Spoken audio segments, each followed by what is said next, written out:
Diasco Foot, le miroir du football de la diaspora congolaise.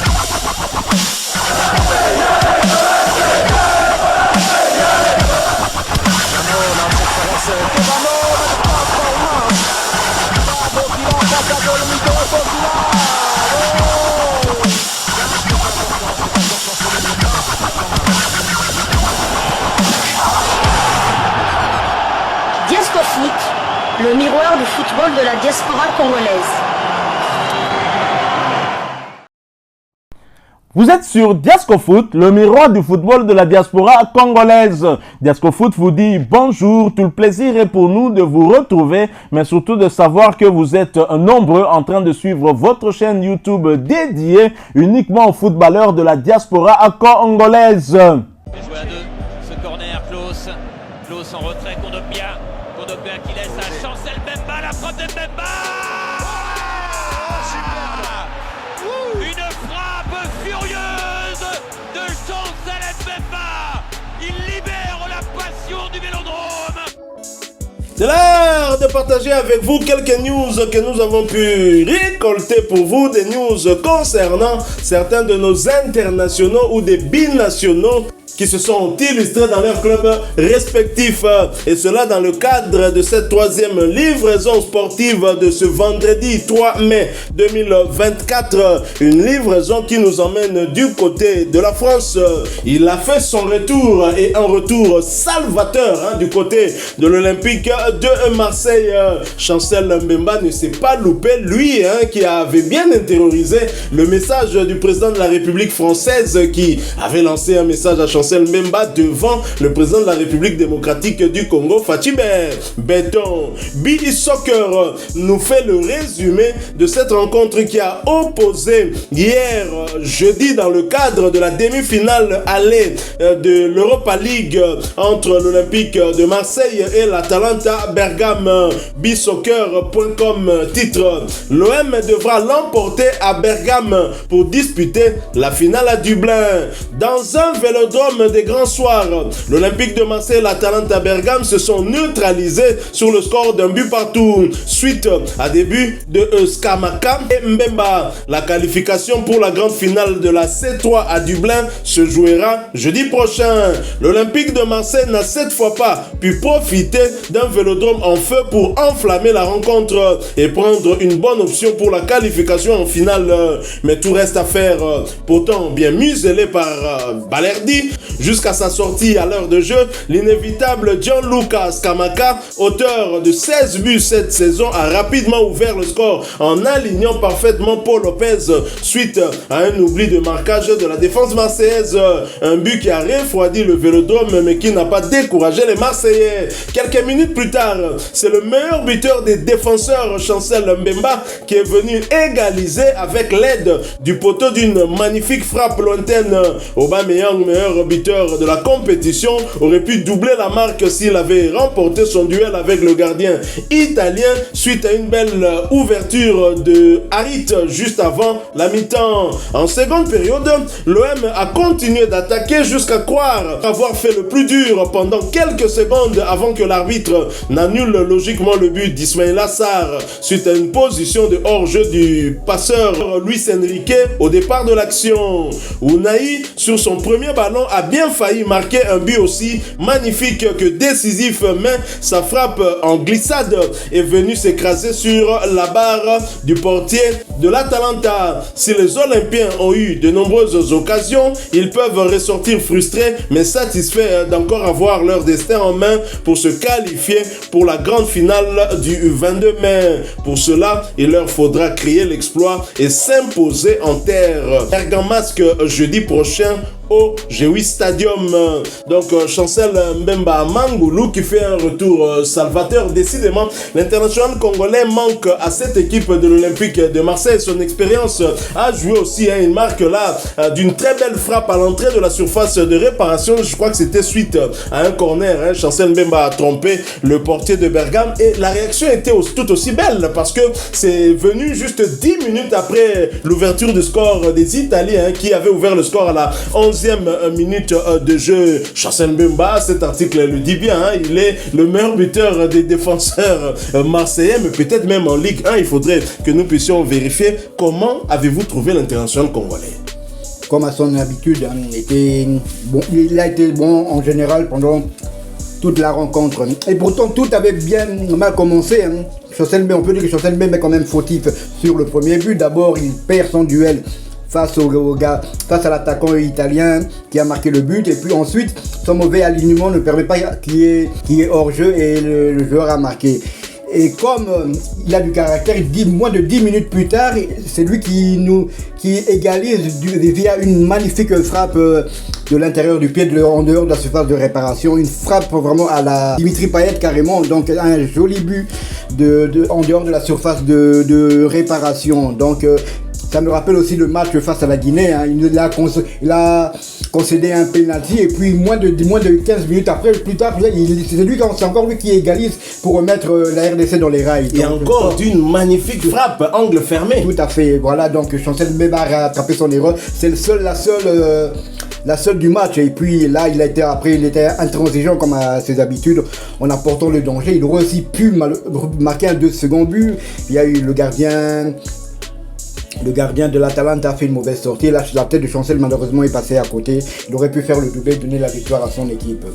Il faut dire que Chancel Mbemba qui a commis cette erreur, hein, qui finalement a apporté ce but de l'Atalanta de Bergame. Mais vous nous aviez prévenu, hein, il y a peu ici, alors qu'on parlait justement de cette rencontre entre l'Olympique de Marseille et l'Atalanta. Vous nous avez prévenu du retour justement du meilleur buteur de l'Atalanta et ce dernier a confirmé sa classe. Tout à fait. Bien que par la suite il a été bien muselé par Balerdi et toute la défense phocéenne, donc il a encore marqué malheureusement comme je dis encore, sur une erreur de Chancel Mbemba. Et faut dire aussi qu'au début tout le monde craignait quand même cette équipe de l'Atalanta de Bergame. N'oublions pas qu'au tour précédent ils avaient atomisé Liverpool dans son propre stade à Anfield Road, donc c'était pas une équipe à prendre avec des pincettes. 0 but contre 3. 0 but contre 3, et même s'ils avaient perdu 0 but à 1, mais ils avaient fait déjà l'essentiel. Le plus dur à l'aller. Donc, et là, ils s'en sortent bien avec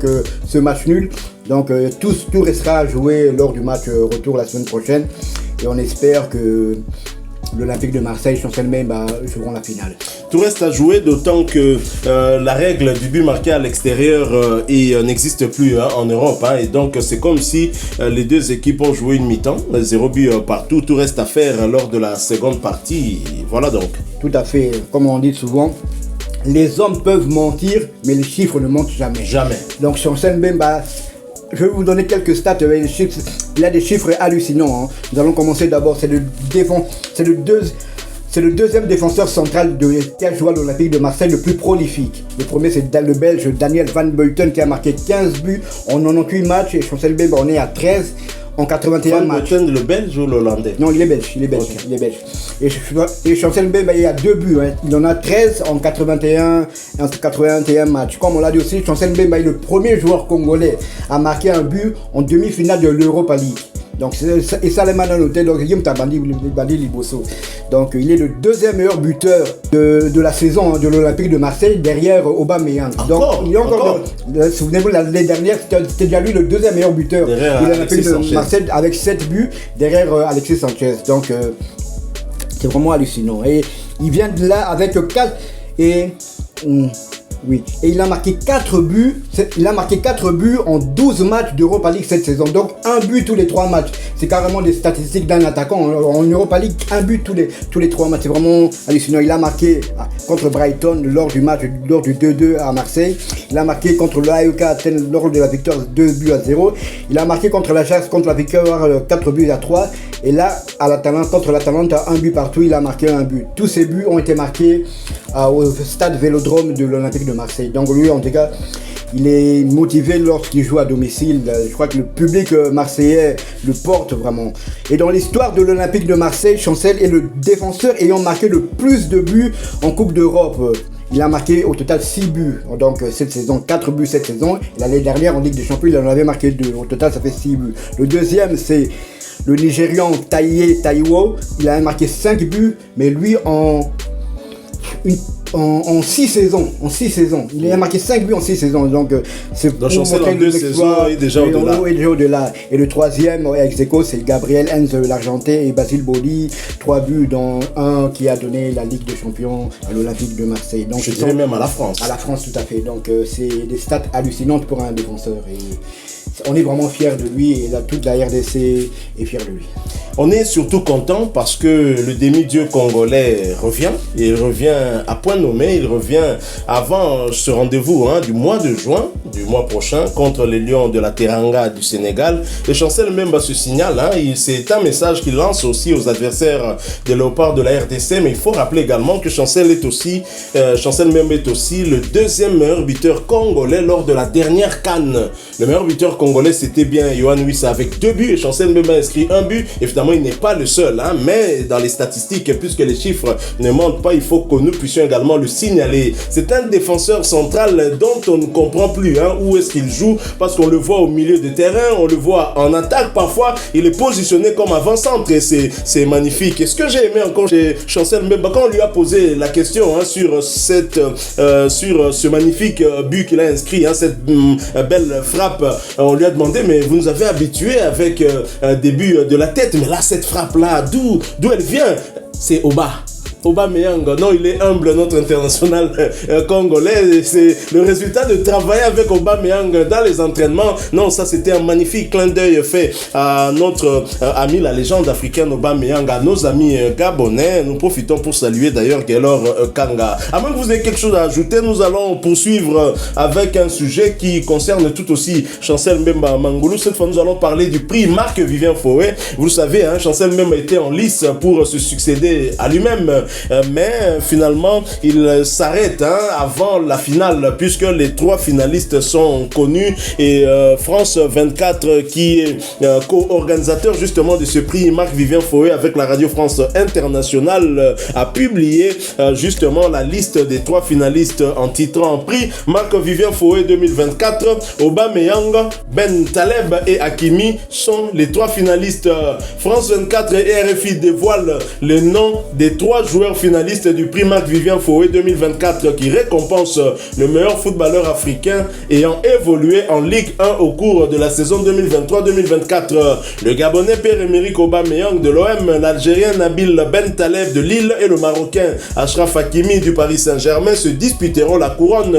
Un attaquant déjà sacré, un défenseur souvent placé mais jamais gagnant et un nouveau prétendant. La liste des 3 finalistes pour le prix Marc-Vivien Foé remis par France 24 et RFI au meilleur joueur africain de Ligue 1 a été dévoilé jeudi demain. Il s'agit de l'attaquant gabonais de l'OM Pierre-Emerick Aubameyang, du milieu algérien du LOSC Nabil Ben Taleb et du défenseur marocain du PSG Achraf Hakimi. Qui l'emportera? Réponse le 13 mai.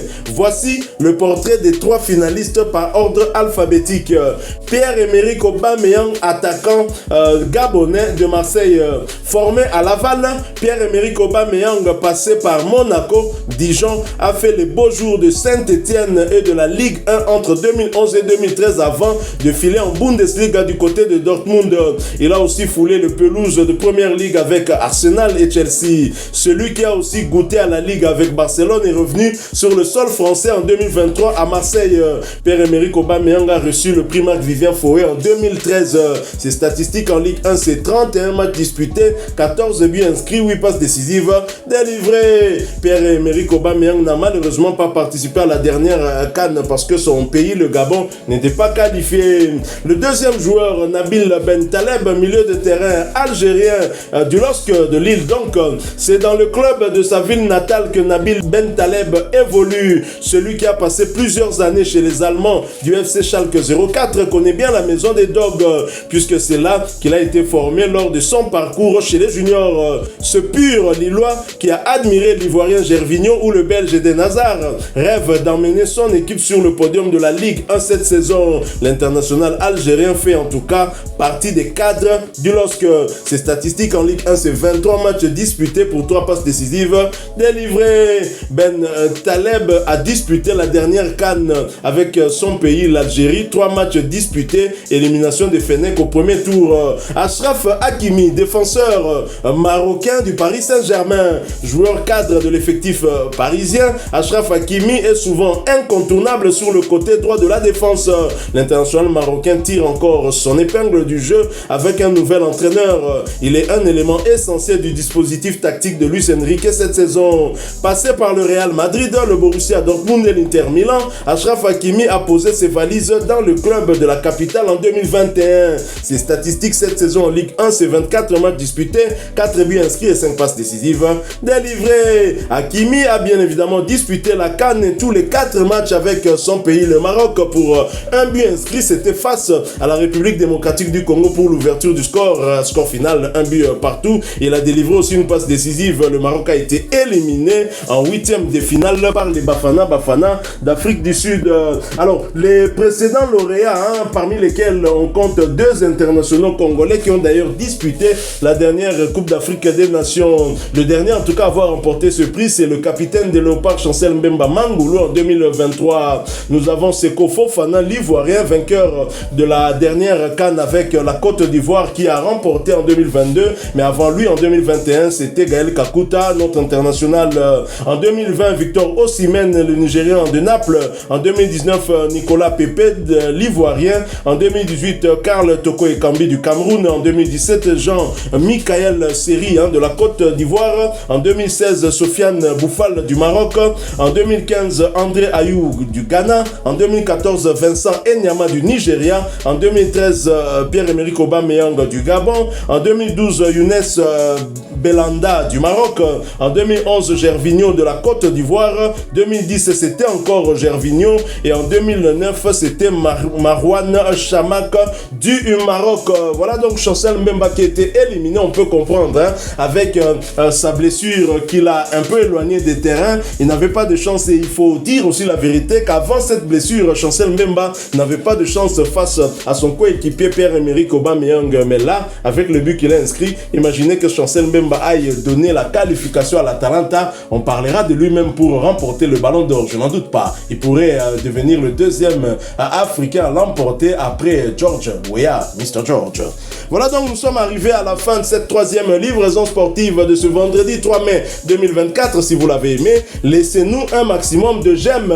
Merci de partager avec nous en commentaire votre point de vue, surtout sur la performance XXL de Chancel Mbemba hier au Vélodrome face à l'Atalanta Bergame. Chancel Mbemba qui a sonné la révolte avec l'égalisation d'une belle frappe à l'entrée de la surface de réparation qui a laissé le gardien italien pantois. Vous êtes nouveau sur cette chaîne, abonnez-vous, n'oubliez pas d'activer la petite cloche de notification histoire de ne plus rien manquer des prochains sujets que nous allons vous proposer. S'il vous plaît, laissez-nous un maximum de j'aime et nous espérons vous retrouver bien évidemment très bientôt dans un autre sujet d'actualité. En attendant, portez-vous bien et Diasco Foot vous dit au revoir.